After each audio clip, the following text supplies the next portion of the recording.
சென்னை தியாகராய நகருக்கு டிராக்டர்களில் எடுத்து செல்லப்பட்ட மோட்டார்கள் மூலம் அங்கு தேங்கி நிற்கும் மழைநீரானது வெளியேற்றப்பட்டு வருகிறது. செய்தியாளர் சரவணன் தரும் கூடுதல் தகவல்களை கேட்கலாம். சரவணன், தற்போது அங்கு இருக்கக்கூடிய சூழல் என்னென்ன மாதிரியான நடவடிக்கைகள் எடுக்கப்பட்டு வருகிறது? விரிவான தகவல்களை பகிர்ந்துக்காங்க.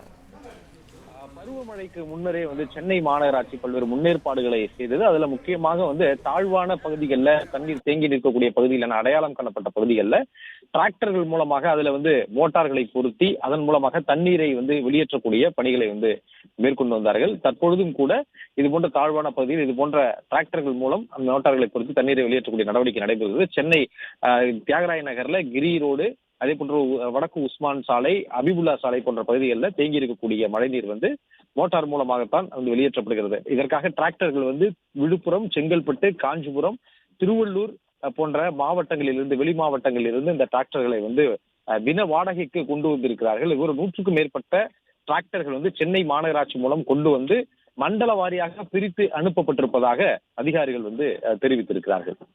பிளே ஸ்டோர் மற்றும் ஆப் ஸ்டோரில் இருந்து பாலிமர் செயலியை QR கோடு மூலம் பதிவிறக்கம் செய்யுங்கள். செய்திகளை உடனுக்குடன் பெறுங்கள்.